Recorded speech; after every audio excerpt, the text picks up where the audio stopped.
여러분 안녕하세요. 3월 6일 금요일 시사팩토리 100.3 김유리입니다. 대구 경북 중심으로 확산된 코로나19 확진자 대부분이 신천지 관계자인데 그중에서도 여성 교인들이 대부분입니다. 이를 놓고 일부 온라인 누리꾼들 사이에서는 여자들이 집에서 애나 보고 살림이나 할 것이지 여자들이 코로나19 숙주다 등의 거친 막말이 쏟아져 나오고 있습니다. 3월 8일 주일, 그러니까 내일 모레는 세계 여성의 날인데요.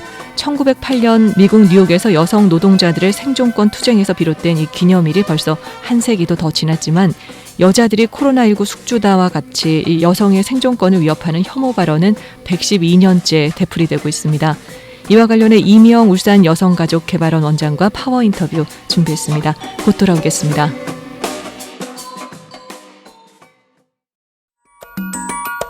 세계 여성의 날입니다. 네, 우리나라에서는 현재 진행 중인 미투 운동과 맞물려 지구대장과 가해자에 의해 꽃뱀 여경으로 낙인 찍혀 살아왔습니다. 직장 내 성희롱 가해자는 상사가 81%로 가장 많았고, 무고한 여성에 대한 끔찍한 범죄로 충격을 줬던 강남역 살인사건. 나도 희생자가 될 수 있다는 여성들의 두려움은 가시지 않았습니다. 우리나라 국회의원 여성 비율이 세계 평균치에서 크게 밑도는 것으로 나타났습니다. 우리나라 여성의 경제활동 참여와 임금이 남성과 비교하면 아직 차이가 크다는 내용의 보고서가 나왔습니다. 남성과 비슷한 일을 할 때 받는 임금은 남성의 55%에 불과했고. 네, 안녕하세요. 우리 청취자 여러분들께 본인 소개 부탁드립니다. 안녕하세요. 울산 여성가족개발원장 이미영입니다. 네, 여성운동, 페미니즘이라고 하는데 이 용어에 대해서 익숙하지 않은 분들이 생각보다 많던데요. 오늘 좀 설명 부탁드릴게요. 네, 여성운동과 페미니즘이 비슷하지만 완전 똑같은 건 아니잖아요. 페미니즘이라는 용어가 이제는 많이 얘기되고 있는데요. 그런데 이제 이 페미니즘도 각자 개인의 경험에 따라 다르게 이해하시는 것 같아요. 페미니즘의 의미는 남성 중심의 사회에 대항해서 여성의 권리와 주체성을 확장해서 강화해야 된다는 이론과 운동을 말하는 거고요. 제가 생각하는 페미니즘은 성별뿐만이 아니라 인종이나 계층, 장애, 나이 이러한 모든 것들로 인해서 생기게 되는 차별을 없애려는 움직임이라고 말씀드리고 싶네요. 아, 그렇군요. 저는 지난해 헝거라는 책을 읽었는데 한 라디오 PD가 이 책을 모티브로 말하는 몸, 내가 쓰는 헝거라는 제목의 팟캐스트도 1년 가까이 제작을 하기도 했는데 그만큼 한국에서도 페미니즘 열풍을 일으킨 책입니다. 이 책의 저자 록산 게이 미국 퍼듀대 교수는 그 여성으로서 겪은 몸에 대한 폭력을 이야기하던데 여성의 몸을 평가하고 억압하는 잘못된 문화로부터 해방을 외치는 것으로 그렇게 느껴졌습니다. 그 누군가가 쓴 서평을 보니까 여성의 몸에 대한 자유 선언문이다 이런 이야기를 하더라고요. 혹시 읽어보셨나요, 원장님?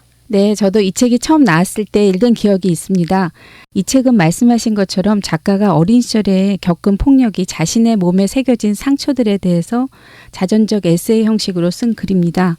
저는 이 책을 읽으면서 위안부 할머니들이 생각이 났습니다. 여성의 몸에 새겨진 어떤 상처들이 사회적 맥락 속에서 어떻게 구성되는가에 대해서 생각을 하게 되었죠. 몸이라는 거는 자연적으로 타고난 것 같지만 이 몸에 대한 어떤 사회적 의미가 더해질 때 그 몸은 사회적으로 구성된 몸이 되거든요. 네. 그래서 정말 여성의 몸에 대해서 그 사회가 특히 어떤 폭력이 가해진 몸 아니면 뭐 뚱뚱한 몸 뭐 이런 몸에 대해서 어떻게 평가하고 억압하고 통제하는지에 대해서 네. 좀 그 우리가 사회를 좀 들여다볼 수 있는 거네요. 네. 그렇죠. 이 책을 통해서 이제 깨달은 거라면은 이제 우리 몸이라는 게 몸 그 자체가 사회적으로 어떻게 평가하는지를 좀 분석을 해본 이후에 네. 그런 사회적 맥락이 온당하지 않다면 좀 그런 사회적 맥락 속에서 구성되어진 몸으로부터 우리 모두가 좀 자유로워졌으면 좋겠습니다. 그래요. 여성을 억압하는 시선이요. 이번에 코로나19 사태에서도 나타나더라고요. 이 코로나19 감염자 중에 주목받은 집단이 2단 신천지인데 그중에 여성 신도 비율이 압도적으로 높았어요. 이를 놓고 온라인에서 여성 혐오 글이 쏟아집니다. 집에서 애나 볼 것이지. 그리고 여자가 코로나 숙주다. 이런 글들이 많이 올라왔는데 이 비판이 한국 여성의 사회적 지위를 여실히 보여준다라는 주장도 나왔습니다. 원장님, 이런 현상 어떻게 보세요? 정말 말도 안 되는 혐오 표현이네요. 아직 이런 혐오 표현들이 아직도 표현되고 있다는 것에 분노를 느낍니다. 혐오 표현은 20세기 초에 인종차별에서 시작되었죠. 네. 여성 혐오 역시 여성에 대한 고정관념에 따른 분노와 낙인이라고 얘기할 수 있는데요. 말씀하신 코로나 사태에 대해서도 우리 문화 속에서 여전히 남아있는 성별에 대한 고정관념과 그 분노가 여실히 드러나는 것이죠. 그래요. 워낙 또 코로나19 사안이 중대해서 이번에 4.15 총선의 경우 시민들 시야에서 완전히 사라졌습니다. 근데 울산에서의 이번 4.15 총선에 여성의 시각으로 좀 주목해 볼 사안이 있어요. 양대 정당으로 출마를 시도하는 여성 후보자가 단 한 명도 없다는 건데요. 그래서 정당 관계자에게 왜 여성 후보자가 단 한 명도 없냐라고 물어봤습니다. 그랬더니 그분이 여성들의 정치 참여가 없다. 우리도 여성 후보 내고 싶다라고 주장을 하시더라고요. 어디서부터 뭐가 잘못된 건가요? 글쎄요, 정치에 참여하는 방법에는 여러 가지가 있다고 생각이 듭니다. 그중에 이제 여성 정치인을 얘기하면은 여성 정치 영역 속에서 여성의 대표성을 이제 말씀하신다고 생각이 드는데요. 여성들이 정치에 참여하지 않는다고 저는 생각하는 그 고정관념이 또 가장 문제가 되는 것 같아요. 어떤 식으로든 그동안 여성들은 또 정치에 참여를 해오긴 했지만 네. 이제 대표성이 있는 자리에 여성들이 수가 적다는 거, 그런 네. 게 이제 가장 이제 좀 문제는 되고 있죠. 그래서 이제 근본적으로 짚어볼 건 뭐냐면 여성들이 정치에 참여할 수 있는 여건이 형성되었었는가 그동안, 이런 것들을 우리가 좀 짚어볼 필요가 있을 것 같고요. 네. 그다음에 우리 문화가 여성들이 정치에 관심을 가지는 것을 굉장히 관용적으로 대했나, 이런 것에 대해서도 좀 짚어볼 필요가 있어요. 네. 그래서 앞으로는 좀 어떤 분들이 여성을 가장 잘 좀 대표해서 이제 울산 지역에도 여성 정치인들이 많이 나오도록 울산의 이제 정치 환경이 대폭적인 혁신과 변화가 이루어졌으면 하는 바람을 가져봅니다. 네. 일부에서는 남녀 동률로 국회의원 의석을 맞추는 건 비현실적이다. 또 아직 먼 이야기다. 이런 말도 나오는데 광역시도의회나 기초시군구의회도 마찬가지라고 보더라고요. 울산에서 더 많은 여성 정치인을 만나기는 뭐 현실적으로 너무 먼 이야기인가요? 제가 근데 알기로는 저희 울산 7대 시 의회를 살펴보면은 여성 의원 비율이 지금 31.8%로 나타나고 있거든요. 네. 그래서 전국 평균치 19.4%보다는 높네요. 높은 네. 편이에요. 그래서 5개 구군 근대 기초의회는 26%로 전국 평균 30.8%보다는 좀 낮게 나타나고 있습니다. 그래서 기초의원 같은 경우에는 앞으로 좀 더 이제 여성 정치인들이 많이 나왔으면 좋겠고요. 앞으로 울산에서 반드시 저는 여성 국회의원도 당선될 수 있을 거라고 저는 확신하고 있습니다. 네, 그런 사회적 분위기를 또 만들어 가야겠어요. 이쯤에서 페미니즘 논란도 한번 짚어보고 가면 좋을 것 같은데, 지난해 서울 해화역에서 열린 여성 집회에서 문재인 재기해라는 손팻말이 논란이 됐었죠. 남성인권 수호자를 자처하던 성재기 남성연대 대표가 활동비 모금을 위해서 한강에 뛰어내리는 퍼포먼스를 하다가 급류에 휘말려서 주검으로 발견됐었는데, 이를 놓고 극단적 페미니스트들이 꼴 좋다, 이렇게 성재기 재기했다라고 조롱을 했습니다. 여기서 죽어버려라는 단어를 재기해로 대체해서 사용을 한 건데 논란이 될 수밖에 없었다고 보이는데, 또 최근에는 숙명여자대학에 합격한 여성 트랜스젠더가 학내 구성원들의 반대에 부딪혀서 입학을 철회하기도 했었어요. 그 당시 반대 입장 내용을 보면 4시가 감히 우리 학교에 들어와 뭐 이런 혐오 발언에 도가 지나쳤던 걸로 보입니다. 이런 일련의 상황들을 보는 시민들은 한국 사회 페미니즘이 오롯이 여성 기득권만을 위한 쟁의 활동에 불과하다, 이렇게 평가를 하기도 하고, 한국 페미니즘이 길을 잃었다는 내부 자성의 목소리도 있던데, 이 부분 어떻게 보세요? 글쎄요, 굉장히 예민한 질문인 것 같은데요. 페미니즘은 아까도 말씀드렸듯이 각자 이제 개인의 경험 속에서 이제 그 받아들이는 게 좀 다른 것 같습니다. 개인이 겪는 이 경험이라는 게 굉장히 차이가 크거든요. 그렇죠. 그래서 페미니즘을 받아들이는 것에서도 그래서 결과론적으로는 차이가 크게 생기는 것 같습니다. 한국 페미니즘이 길을 잃었다는 평가도 사실 내릴 수도 있겠지만, 제가 생각하는 페미니즘은 언제나 질문하고 비평하고 스스로를 돌아보는 것이었다고 생각이 듭니다. 네. 그래서 자성의 목소리가 생겼다면 그것은 페미니즘이 좀 앞으로 나아갈 방향을 성찰해 봐야 되는 것이고요. 이런 것들이 또 페미니즘이 가진 장점이라고도 생각이 듭니다. 그동안 또 그렇게 해왔다고 생각은 들어요. 네. 네.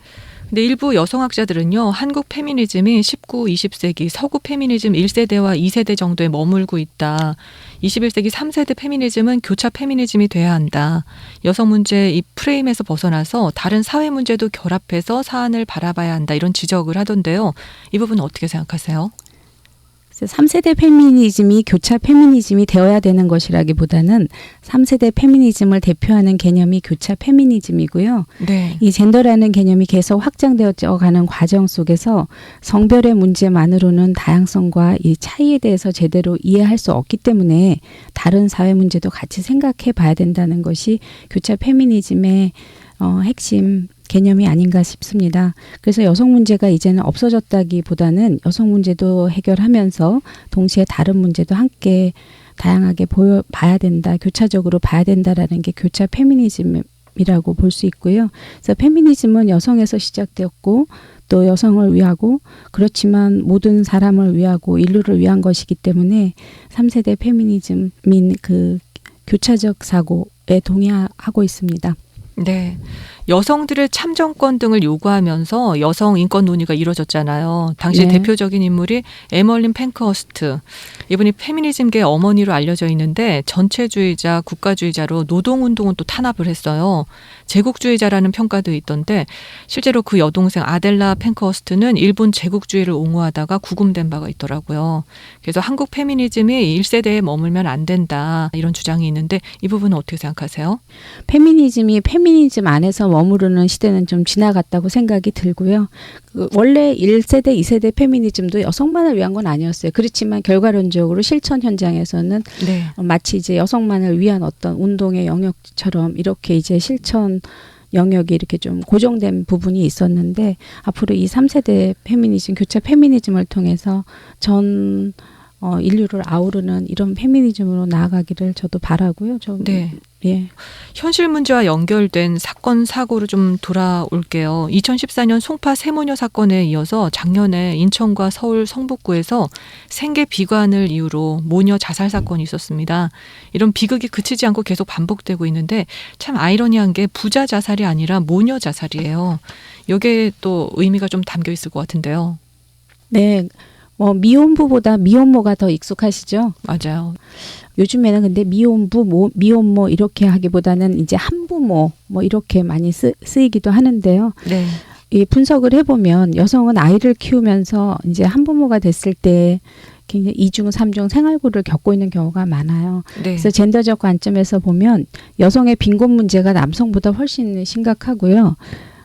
약자를 보호해야 된다고 우리는 늘 주장하고 있지만 정작 이제 좀 도움의 손길이 필요한 곳에는 항상 여성은 배제되고 있기 때문에 빈곤 문제하고 굉장히 직접적으로 연결되는 확률이 훨씬 더 많이 될 수밖에 없어요. 네. 많이 될 수밖에 네. 없습니다. 다행인지 네. 불행인지 모르겠지만 지난 1년 사이에 울산에서는 이런 여성 관련 이슈가 크게 주목받은 적이 없었던 것 같은데 그 울산 언론의 남성주의적 시각이 여성 관련 사안에 대해서 주목하지 못한 것일 수도 있을 것 같아요. 울산 지역 사회에 정말 눈여겨볼 사안이 없었나요? 그래서 작년 5월에 울산에서 경동 도시가스 가스 점검하시는 여성 근로자가 직장 내 성희롱 때문에 자살을 시도한 일이 있었죠. 네. 그래서 이 사건을 계기로 여성 가스 검침원의 안전 보장과 일을 하러 갔다가 그런 일을 당한 거죠. 네. 성폭력 방지 대책을 요구하는 집단 농성이 일어나기도 했고요. 또 울산 지역 내에 큰 파장을 일으키기도 했습니다. 그래서 그동안 크게 주목받지 못한 이 서비스 노동자의 어떤 안정권, 이 문제가 지역사회 공론화를 가져오게 됐고 그 이후에 이제 여성 검침원의 안전에 대해서 어떤 이제 조치가 내려졌고 경찰청과 업무 협약도 체결하게 된 이런 결과를 나왔는데 네. 저희 여성가족개발원에서도 여성 안전에 관심을 갖고 올해 울산 지역 여성 폭력 안전 사각지대 방안 및 보호 지원 서비스 선진화 연구를 진행할 계획에 있습니다. 많이 관심 가져주시면 감사하겠습니다. 네, 기초생활보장제도와 같이 복지 접근으로 보면요. 의료, 교육, 생계, 주거 이 네 가지 측면에서 접근을 하는데 여성 복지 어떻게 접근을 하는지 궁금해요. 그 접근으로 연구가 이루어질 텐데 울산에서 여성 복지 수준의 현주소 어디까지 와 있나요? 여성 복지는 말씀하신 대로 의료나 생계나 주거 등 다양한 측면으로 접근을 해야 되는데요. 이러한 접근을 위해서 매년 여성가족부가 남녀 간의 격차를 조사하고 있습니다. 이 조사 결과를 통해서 성평등 지수를 각 지역의 지자체의 성평등 지수가 나오고는 합니다. 울산은 최하위를 기록하다가 최근에 들어서 중간 정도로 올라왔습니다. 네. 근데 특히 그 성평등 지수를 측정하는 지표 중에 좀 아직도 여전히 낮은 영역에 이렇게 머무르고 있는 지표들이 있습니다. 경제활동 참가율이라든지 공적연금 가입률, 건강검진 비율 같은 것들이 전국 최하위를 계속 기록하고 있는데 네. 더 깊이 들어가 보면 울산 지역은 그 제조업 중심의 남성 공업 도시라서 울산의 그 여성들의 경제활동 참가율이 다른 지자체보다 좀 항상 낮게 나타나다 보니까 네. 이제 공적연금 가입률도 낮아지고 건강검진 비율도 다른 지자체에 비해서 좀 낮게 나타나고 있습니다. 그래서 전체적인 성평등 지수를 이렇게 떨어뜨리는 요인도 되는데요. 네. 이런 것 또한 여성 복지적 측면에서 좀 해결책이 모색돼야 된다고 생각이 듭니다. 그렇군요. 여성은 경제활동에 배제돼 있다. 이 말이 틀린 말은 아니네요. 울산에서. 네, 그렇죠. 그럼 울산 여성가족개발원에서 지난 1월 31일에 발행한 울산 여성가족 브리프 17호를 제가 봤는데 돌봄 이 열쇠말에 대한 논의가 정말 중요하겠더라고요. 돌봄과 이동권 문제를 같이 들여다볼 만한 사례가 주변에 있었어요. 인구 밀집 지역이 아닌 경우 학교, 유치원 등 직장인들을 대신해서 자녀를 봐줄 인프라가 굉장히 집에서 멀리 떨어져 있는 경우가 있잖아요.